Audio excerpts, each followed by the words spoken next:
Welcome back. My name is Jim Okamura. I'm one of the Guelph co-founders, and it is my pleasure to introduce, this next session.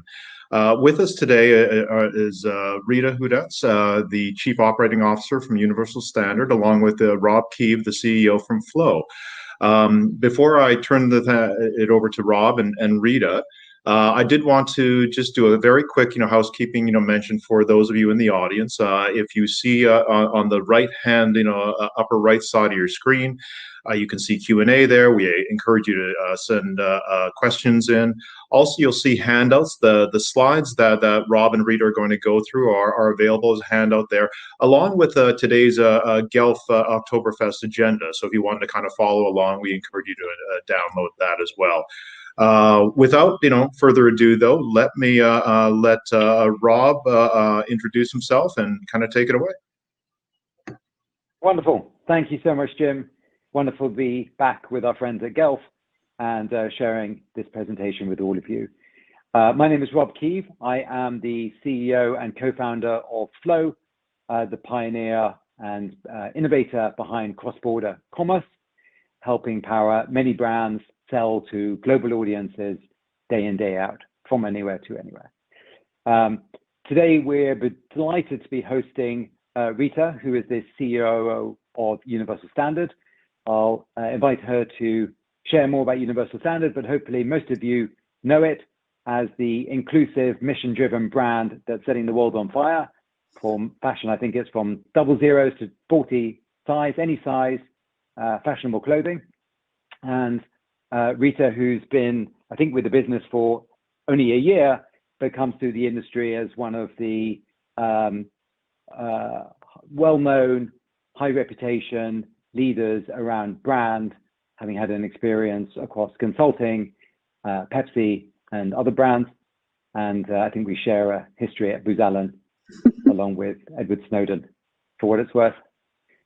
Welcome, Rita. Happy to be hosting you. Thank you so much for having me. And no, I think that was a fantastic introduction overall. Yeah, you are correct. I've been with Universal Standard for about a year. We've been working with Flow for a little bit longer than that. And I think while we're primarily US based, the opportunities internationally have been fantastic for us, which I definitely want to get into and talk about how we've been tackling that. Perfect. So without further ado, I think we've got half an hour together. Why don't we dive into the case study and get to some of the juicy results, which I'm sure everyone's keen to hear about. By way of context, for those who aren't already familiar with Flow, Flow is a automated, completely modular service that helps brands localize their site, their shipping, their checkout, to manage for a global audience. So brands, wherever they are in the world, integrate Flow into their e-com platform, and magically their front end, their product pages, all the way through to search pages, all are localized, local currency, rounded pricing, are classified, duties and taxes displayed, de minimis thresholds, restricted products, all factored in, all the way through to the supply chain, label printing, carrier management, delivery windows, and of course, checkout to ensure that the right payment methods and fraud is managed. And then with a services team and a very deep stack, sophisticated A/B testing platform, we help optimize the settings so that the consumer experience in any country is perfectly optimized. Rita, would you be kind enough to maybe introduce more about Universal Standard so people really understand the context of your global following? Sure. So Universal Standard is the world's most size inclusive and inclusive fashion brand. We currently carry size 0 to 40, and it was founded in 2015 by our two founders, Alex and Paulina. They were friends. They went out shopping together and realized there just wasn't one place both of them could go shopping, given the difference in their sizes and body shapes overall. And so they set out to create a brand that really could support all women of all shapes and sizes, and really have grown it fantastically over the past several years.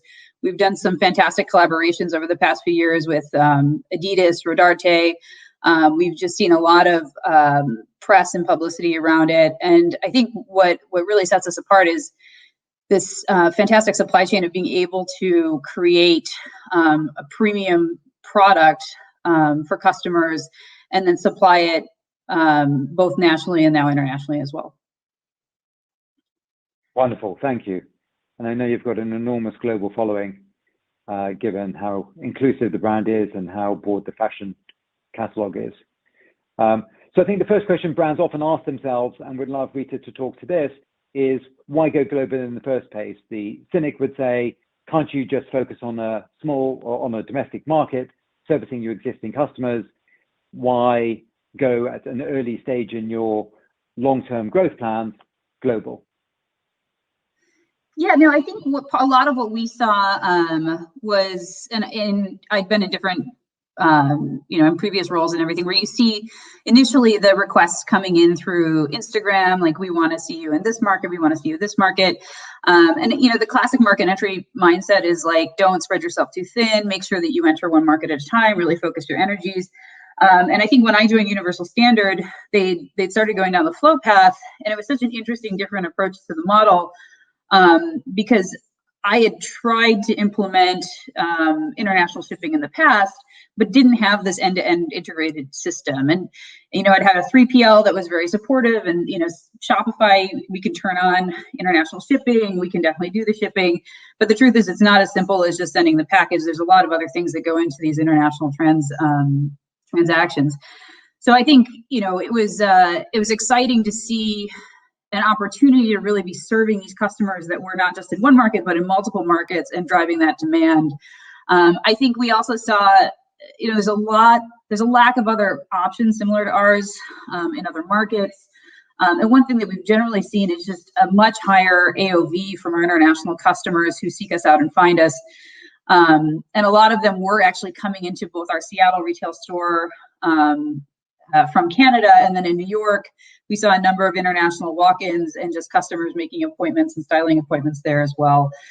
So we felt that demand pretty strongly from customers in different channels, not just through Instagram, not just the traffic that we saw, but also in physical retail as well. Thank you. And to reflect that, we often see that amongst our merchant base, the pull of social media, Instagram following, Twitter following, consumers around the world easily finding brands that they can relate to, wanting to purchase, and hitting the site as overseas traffic. And unless the experience is properly optimized and feels localized, they don't always turn into paying customers. I think that is one of the common themes. Others, of course, are just the global nature of search, mobile commerce. It's so easy now to navigate and find brands that seem relevant and talk to you. It's easy to find referrals from friends or social media followers or influencers. All of these drive traffic to brands from outside of their domestic market. Recent analysis we did showed about, amongst the IR 1000, 34% of the site traffic, I'll come back to that, comes from outside of the domestic market for these very reasons. So going global, even if it feels early, is often low-hanging fruit, because a large portion of your site traffic may be coming from those markets. And so as long as the lift is easy, it's a great opportunity to capitalize on traffic that's not otherwise converting. But this shows exactly what I was saying. It shows from January through to today, the site traffic across the segment that we polled. Over a third, up to 40% of their site traffic is now coming from overseas. And unless they've got a really well-optimized e-com experience with the things we talked about, the right currency, clean rounded prices, duties and taxes displayed, cheap, fast international shipping, optimized checkouts, the chances are they're not converting into customers at anything like a 60-40 split. And in a world where we're all looking for growth engines, this is clearly one. If there's a big discrepancy between the percentage of paying customers and your international traffic, that can be closed, and there's an enormous opportunity to be gained. One of the things that sometimes puts merchants off going global and selling cross-border is it feels like a lot of challenges. It's not one thing, it's many things, as Rita was alluding to earlier. So perhaps we could turn our attention to that.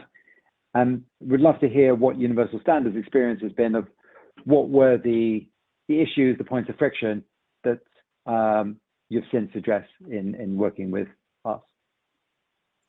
Yeah, I think I mean, like you said, there was a number of things. And as I mentioned earlier, it feels at times it's as simple as, setting up your international carrier rates and plugging them in with your 3PL and turning it on Shopify. And I think I definitely learned the hard way that it's not that simple. I think you see a number of barriers that customers face. Really looking at the cost of shipping and how you think about, are you subsidizing shipping to support them? We offer free shipping in the United States, but as we looked at this strategically going internationally, that wasn't feasible. So having to sort of differentiate those two different shipping models and costs was really important. The way that you process international orders, if it's not an end-to-end flow, the mistakes that you tend to see at the 3PL level with or even at an owned warehouse, if you have that, with just international orders being processed and mistakes in commercial paperwork and all of those elements, it's very easy, I think, to make those mistakes in a lot of the carrier portals. And I think the other thing we'd see is if you're using the wrong partner, carrier partner or otherwise, if the pickups are inconsistent, for example, your warehouse team just doesn't have the incentive to prioritize international orders because they're more painful and they just take time. And so you'll see behaviors where people just kind of put those to the side for a little bit, and then your international orders are taking much longer to ship. So we definitely saw some challenges along those lines because of the difficulty of commercial invoices and paperwork.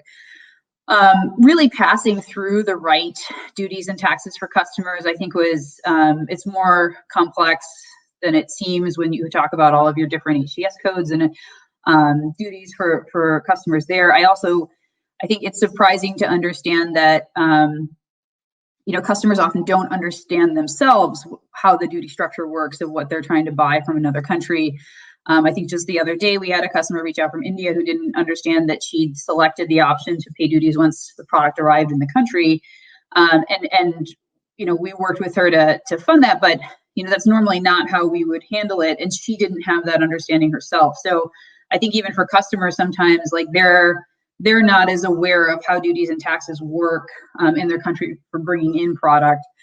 And then I think the lack of localization is more of a compliance question oftentimes of how to make sure your website is regulatory compliant to whatever country that you're selling into is another critical question. And making sure that you can actually transact and take payments there as well is really critical to help customers understand the price and what they're purchasing, the shipping and the duties and everything that goes with it. So they kind of see the whole package there. So really there's a number of things, as I said before, it often feels like, isn't it as simple as taking the order and shipping it? But really when it comes into the commercial paperwork that you have to do, and all those other elements and the consumer education around duties and taxes, there's a lot more of a lift there on kind of on the transaction side to make sure people are being able to transact without friction and aren't disappointed then if they find out that there's duties associated with it, or if there's really getting to a point where you're reliable with the carriers that you're working with, and that trade-off between reliability and price for a lot of customers from a shipping perspective. That's fantastic. That's exactly right. Oftentimes there is a category of issues which are points of friction, and for cross-border there are so many because it's not one market, the rest of the world market, but 200 different markets, and sometimes they behave differently. There are, as you said, Rita, sort of compliance issues, regulatory issues, border issues that you need to think about. And then there's the upside. We're all doing it for growth, not for just addressing challenges. And then how do you find the right customer experience, not just for the first conversion, but hopefully for repeat purchases and long lifetime value, and be able to extend out that brand promise from your domestic market to customers around the world. And that's non-trivial because each market is so nuanced and so different. When we surveyed the market, this shows exactly that kind of consumer challenges to why would you not purchase cross-border? And all of these are challenges that we look to address together. Shipping being expensive is obviously a big one. As Rita said, you could just integrate a carrier and be done with it. The challenge is you may not get any lift from that because shipping can be expensive if you're only offering one carrier and you're not looking at smart ways of thinking about how you ship quickly. And more than that, the whole localized experience is important. You can't just ship and expect high conversion rates. Delivery being too slow, particularly if there are cross-docking and different steps to the process, you're not doing it direct. Duties and taxes being unknown or high. Exchange rates is often a big point of concern for consumers, particularly if you're not charging them the printed price. If they're seeing 50 euros, but you're actually charging them $53.52, you're going to expect to have some customer service inquiries.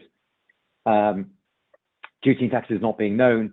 Rita's example about the Indian consumer is classic of DDU, duties purchased unpaid, where if they don't prepay the duty and taxes, sometimes the consumer is baffled that they're having to pay something on the doorstep. That's obviously a terrible customer experience and leads to low repeat purchase rates, the one you want to avoid. Language, particularly around checkout, is important. Payment methods, very important as you go to some of the Northern European countries, and of course Southeast Asian countries, and currency. And those are just a few of the points of friction, and that's why we're called Flow, to kind of iron out the points of friction and make it a clean, nicely flowing process. So if we now move from the problems to the solutions, we'd love to get your experience, Rita, at Universal Standard, of how you go about thinking about making sure that the experience is localized or feels localized to consumers. Definitely, and I think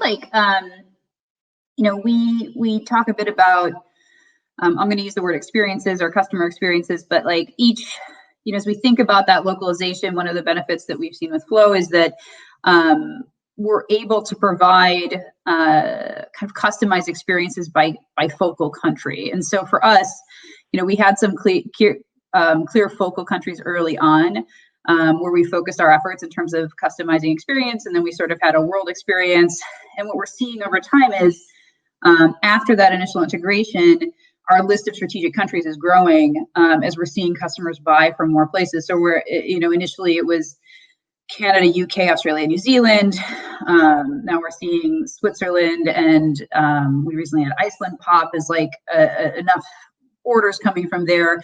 So what we do with each of those is as we see the increase in that country occur, we're going in and creating a specific experience for that country, making sure the language, the currency, all the website requirements are correct, and turning that on so the customer really has, in those countries, has that specific experience for them. Another thing we learned as we were going through this is we sort of defaulted, per the previous chart, to thinking that the cost of shipping was the number one thing that would prevent people from purchasing. But what we saw is we didn't get our carrier decision immediately right, because we were going with one of the lower cost versions, but we were seeing such variability in delivery and timing and issues at tracking orders across borders. So we worked with Flow to really switch our carrier and went with a slightly more expensive option, but that reliability and removing any hindrance to tracking, that reliability was just so much more important to our customers, at least, to know that the order they placed, to know exactly where it was at, to know that it was going to be there in 5 days versus, more like 14, which is what we were aiming for initially. So I think one thing to keep in mind for everyone's customer base as they're looking at this is trying to understand that cost versus reliability trade-off and where your customer is going to fall on that as you're making decisions about carriers. Another thing too, as I talked about, is we think about the strategic countries as we see growth in these countries as well, and we're looking to grow and invest marketing dollars in addition to some of these countries. One of the things that we can do with the Flow system is actually subsidize or discount some of the shipping costs to strategic countries to try and reduce the hurdle rate for them for purchasing from those countries. So for example, we've gone to a flat rate shipping strategy for Canada as we're simultaneously rolling out some more influencer marketing into that space and seeing additional growth in that market. So being able to make those changes strategically as you're focusing marketing spend in those places as well, I think has been really beneficial for us. We've also done A/B testing on the issue I mentioned before around including duties and taxes and display of that. And we've been very surprised to see, some countries, some customers in some countries prefer to have the option to pay their duties up front or to pay their duties once they arrive in country. Others much more prefer to just see the price altogether at checkout. And so we've been testing between countries and altering experiences if we've seen that customers are finding that a tripping point. And so that's where, as I mentioned before, as we set up the India experience, we've set up some other where they're not as prevalent purchasers from us. We're making sure that all those costs are included, so there's no surprises as the product arrives in country. Whereas our Canadian customers, we tend to see that they have a preference for making that choice themselves because they are doing a lot more cross-border shopping. And then I think, really continuing to learn about each of these countries as we see more growth for them. I think as we've ironed out a lot of the transaction issues associated with this, we see more and more countries come online. And as I've sort of told the Flow team, like, the benefit of this type of entry is it's strategic, but also opportunistic, that like we can kind of watch where what countries are growing the most for us and really put the time into optimizing those experiences as we see the ROI there grow and that the customer base is really developing there. And that saves us a lot of, like, I guess, brain damage around thinking about which countries make the most sense for us and trying to be, driving that in our way, because we're obviously can't invest marketing in every place that we're going. We're really leaving the door open for the customer to tell us where the demand is and then investing there as we see the need come about. So it's given us a great level of flexibility. And again, I think as Rob alluded to earlier, it goes a little bit against the classic thinking about being super strategic as you do market entries. But as we've been able to iron out all these different issues and understand our markets better, it's eliminated a lot of those frictions and allowed us to learn and grow the businesses in these different markets as we see the customer demand evolve there. Smart.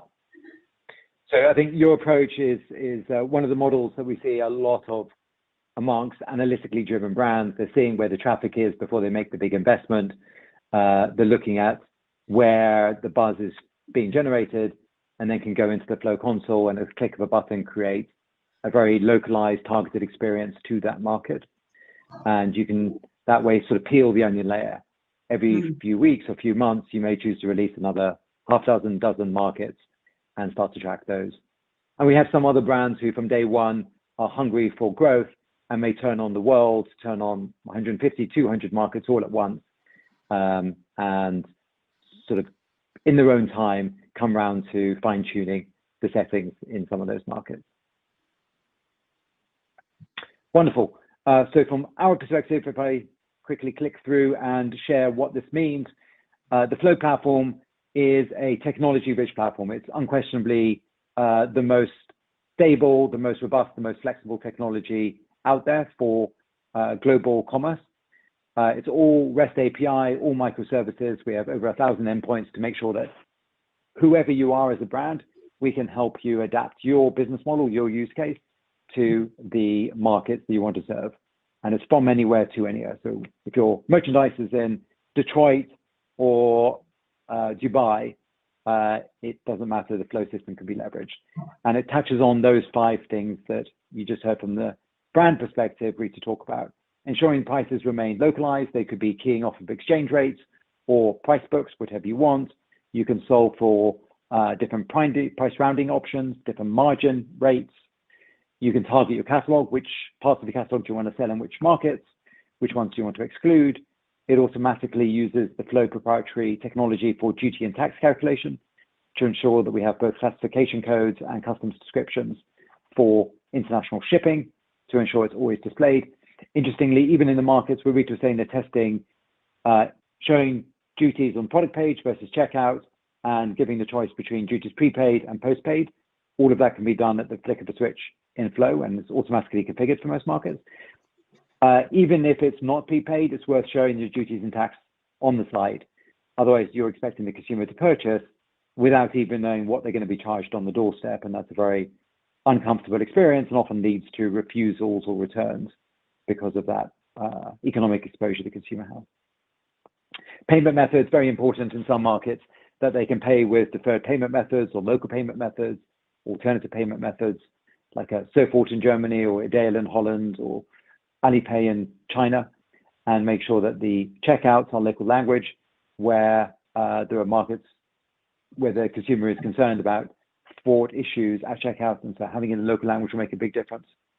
And the shipping options, of course, having multiple is often good, and carriers that are recognized in those regions, not trying to solve for one size fits all. And exactly as Rita said, sometimes you'll want to expose that trade-off between quality and speed, or cost and speed, to the consumer. And if they want to pay a premium for fast and high quality and highly tracked, that's there an option for them. And conversely, if they'd rather just cheap and experience it that way, it's equally possible. At Flow, because we always do direct management of the shipping from the fulfillment centers around the world, Express is 1 to 3 days anywhere in the world, and even standard is typically 2 to 5 days for most geographies. So you get the best of both worlds, where you can both have fast shipping, cheap shipping, and a highly localized experience. And most importantly, I think, is what Rita was saying, is making sure it's optimized. It's not one size fits all. It's pointless assuming rest of world is homogenous. Clearly it's not. Different regions behave very differently. So you want to have the right settings if you're trying to maximize conversion rate. I won't belabor this because this is more Flow pitching, and I don't want to use up our time today on that, but we are integrated typically 1 to 2 weeks very quickly on almost all e-com platforms. And even if it's a proprietary platform or a different platform, our API endpoints allow for a very quick integration. So let's move on to talk about results. All of this is with a means to an end, and the end is better economics for the brand and a better experience for the consumer. Rita, would you be kind enough to share your experience on results of going global? Sure. No, I mean, we've definitely seen, I think this is September over September, around 120% increase in international orders year over year. 80% increase in conversion, which has been phenomenal to see as we've seen the traffic coming to our site from other places. The international sales going up, and this is, I should note we were only selling into Canada before Flow, so we've been able to reach many more markets since that, and seen a big increase there. I think the thing I'm most proud of, and I think what the Flow team really supported us on, is just getting that shipping time reduction, and really, this is to the point of optimization. We got the integration done and we're shipping, but we really worked together to figure out a lot of challenges around carrier and what was holding the shipments up and things along those lines. And we're able to dramatically reduce our average shipping time over the course of a few months. And that really has helped, I believe, our international repeat rate, is to have that reliability there. So we've been very happy with that statistic.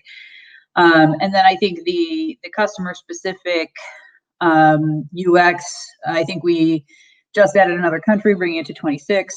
And I think this has been a great